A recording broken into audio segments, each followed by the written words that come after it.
Sir, आज की press conference का उद्देश्य क्या है? मैं doctor Vipul Gupta, chief of neuro intervention in Artemis. हमने रखा है जी अवगत कराने के लिए कि एक ड्रिप एंड शिप मेथड या नेटवर्क ऑफ हॉस्पिटल कैसे डेवलप करा जाते हैं ताकि हम स्ट्रोक जैसे बीमारी को ट्रीट कर सके, रिवर्स कर सकें। अगर मरीज पहले कुछ घंटों में आ जाए, 6 से 8 घंटे में आ जाए, तो हम स्ट्रोक को रिवर्स कर सकते हैं। या तो इंजेक्शन दे सकते हैं जो कि पेरिफेरल हॉस्पिटल में दे दिया जाता है, पर उसका मोर इफेक्टिव ट्रीटमेंट होता है मैकेनिकल थ्रोम्बेक्टमी। दैट मींस हम खून की नली के अंदर जाके उस नली का क्लॉट निकाल के ब्रेन का फ्लो दोबारा से चालू कर देते हैं। इसको कहा जाता है मैकेनिकल थ्रोम्बेक्टमी। तो पेशेंट को वहां पे ड्रिप लगा के, ये इंजेक्शन लगा के हमारे स्ट्रोक सेंटर जो आर्टेमिस हॉस्पिटल है उसके यहाँ शिफ्ट कर दिया जाता है और यहाँ पे हम थ्रोम्बेक्टमी कर देते हैं। इस मेथड को ड्रिप एंड शिप मेथड कहते हैं और आर्टेमिस ने ऐसे नेटवर्क ऑफ हॉस्पिटल से टाई अप कर लिया है ताकि हम मरीज का ट्रीटमेंट पेरिफेरल हॉस्पिटल से एक तरह से चालू कर देते हैं कि वहां पे आप इंजेक्शन दीजिए, शिफ्ट करिए, और हमारा यहाँ आते ही हम नली को खोल के स्ट्रोक को रिवर्स कर लेते हैं। तो कितने मरीजों को आप ट्रीट कर चुके हैं सर अभी तक? दी थ्रोम्बेक्टमी तो हम कम से कम 300-400 मरीज की हम लोग कर ही चुके हैं। एंड हमारा सेंटर नोन है as a stroke centre. World में क्राइटेरिया होता है कि स्ट्रोक सेंटर का मतलब क्या है। तो आर्टेमिस हॉस्पिटल इकलौता हॉस्पिटल है जिसमें 3 डेडिकेटेड न्यूरो इंटरवेंशनिस्ट हैं, 6 लोगों की टीम है। दैट मींस हम 24 घंटे स्ट्रोक का इंटरवेंशन, इमरजेंसी ट्रीटमेंट की पूरी कवरेज दे पाते हैं। कितना खर्चा आ जाता है सर इस प्रक्रिया में? देखिए, इस प्रक्रिया में करीब जो आईवी थ्रोम्बोलिसिस है उसमें करीब 40 से 50 हजार में भी हो जाती है। जो थ्रोम्बेक्टमी है उसमें 2 से 3 लाख का खर्चा आता है। सर, इसमें कितने टाइम में मरीज को आराम मिल जाता है? कितने टाइम में हॉस्पिटल में मरीज पहुंचना चाहिए ऐसी स्थिति में? देखिए, जितना जल्दी मरीज आएगा उतना बेटर चांस है। 6 से 8 घंटे तक तो काफी मरीजों को बेनिफिट होने का चांस होता है। कुछ मरीज होते हैं जो 24 घंटे भी, पर चांसेस आपके बेनिफिट होने के घटते चले जाते हैं। हम लोग ना एक इमेजिंग करते हैं, हर मरीज का नहीं करते। इमेजिंग करके देखते हैं, अगर डैमेज छोटी है और नली बड़ी बंद है तो हम जानते हैं कि इसका करने से फायदा होगा। तो जितना जल्दी आएगा मरीज उतना जल्दी उसको फायदा होने का चांस होता है। पर 6 से 8 घंटे में आए, कोशिश करनी ही करनी है। क्या सावधानी रखनी चाहिए? देखिए, सावधानी तो यही कि जैसे हम बोलते हैं फास्ट एक होता है बी फास्ट कहा जाता है। बी एफ का मतलब अगर किसी का फेस टेढ़ा हुआ, ए का मतलब हाथ नहीं चला या पैर नहीं चला, एस का मतलब स्पीच गड़बड़ हुई, टी का मतलब टाइम एक इमरजेंसी है।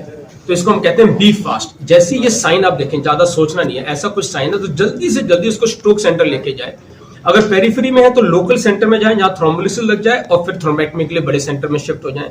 तो ये बी फास्ट का आपको ध्यान रखना है, उसमें वेट नहीं करनी। टाइम का मतलब इमरजेंसी, वेट मत करिए। लोग ना आधा 2 घंटा वेट करते हैं, लोकल डॉक्टर पे गए, वहां 2 घंटा वेट किया, फिर सोचा, फिर टाइम निकल जाता है ट्रीटमेंट। ठीक है। रिसेंटली मैं ना काफी स्ट्रोक्स यंगर मरीज में देखने लगा and one of the main reasons मुझे लग रहा है कि फूड प्रैक्टिसेस चेंज हुआ। दूसरा, मैं स्क्रीन टाइम जो है काफी लंबा हो गया।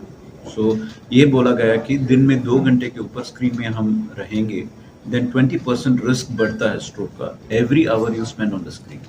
तो ये भी रिसर्च में आया हुआ है कि वो काफ़ी टाइम हम स्क्रीन में रहेंगे तो आपका वेट बढ़ेगा, हार्ट अटैक का रिस्क बढ़ेगा, स्ट्रोक का रिस्क बढ़ेगा, कैंसर का रिस्क बढ़ेगा। ऑल्सो मेंटल चेंजेस आएगा, साइकोलॉजिकल डिस्टर्बेंस आएगा, स्ट्रेस आ जाता है। So all of these are put to the screen time. दूसरा, जैसा मैंने बोला, फूड इम्पॉर्टेंट है। मेडिटेरेनियन फूड एक फूड है जहाँ पे मरीज का स्ट्रोक रिस्क कम हो जाता है। इसमें क्या होता है, फ्रूट्स एंड वेजिटेबल्स काफ़ी खाना है एंड जो फिश में एम्फेसिस है, certain oils like olive oil, flaxseed oil, nuts, ये सारे खाने में स्ट्रोक रिस्क कम होता है।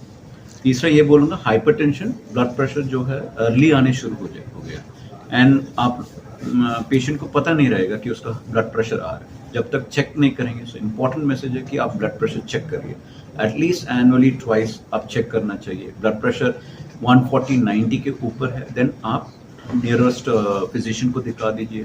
यंग मरीज है तो कई सारे टेस्ट करना पड़ता है किस वजह ये ब्लड प्रेशर बढ़ रहा है। 40 इयर्स के ऊपर है तो इसको एसेंशियल हाइपरटेंशन बोलेंगे, उसके दवाई चालू करना पड़ेगा। तो कई सारे अदर रिस्क फैक्टर्स है जैसे स्लीप का प्रॉब्लम्स है, जो कम सोते हैं या लंबा सोते हैं, रात में खर्राटा मारना, तो ये सारे स्ट्रोक का रिस्क बढ़ जाता है। So we will have to address all of this. So diet, lifestyle changes करेंगे तो 80% स्ट्रोक रिस्क हम कम कर सकते हैं। Thank you sir. ब्रेन की लेफ्ट साइड की पूरी मेन नली बनती, अगर पूरा लेफ्ट साइड का ब्रेन डैमेज हो जाए तो वो तो आदमी फिर लाइफ टाइम जी भी नहीं पाता, ब्रेन में इतनी स्वेलिंग आती है।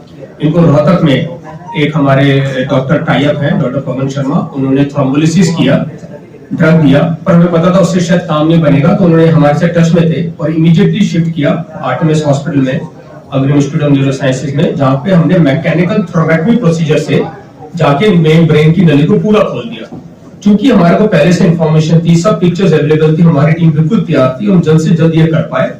जबकि इनके काफी कुछ ब्रेन में तो डैमेज थी, पर भी जो बाकी ब्रेन हमने बचा लिया उसके थ्रू इनकी रिकवरी होते जा रही है। कुछ ही दिनों में जहाँ ये आए थे, एक हाथ पैर इनका सीधी तरफ का बिल्कुल नहीं चलता था, और अब ये अच्छी तरह से घूम फिर रहे हैं। कल तो इनके ब्रदर ने मुझे बताया कि खुद ही बसों में जाना छोड़ना आना, और अभी जबकि इनको कुछ महीने ही हुए हैं, अभी तो हम एक्सपेक्ट करते हैं अगले 1 साल तक इनकी रिकवरी अच्छी होती रहेगी। आप थोड़ा सा चल के दिखा दीजिए, कोई सोच नहीं सकता है कि इनको पैरालिटिक थे, पूरे कंप्लीट पैरालिटिक थे। ये आइए इस तरह। Thank you. So just to show, अब ये यंग है तो वो लाइफ क्या होती है और अब लाइफ क्या है। ठीक है जी, Thank you. Thank you sir. Speech area में सबसे ज्यादा थी, अभी 1-2 महीने हुए हैं तो हाथ पैर तिरकर स्पीच में रिकवरी अब स्टार्ट हुई है, तो बोलने में फ्लुएंसी भी नहीं है, चलना फिरना शुरू है, which time that will happen.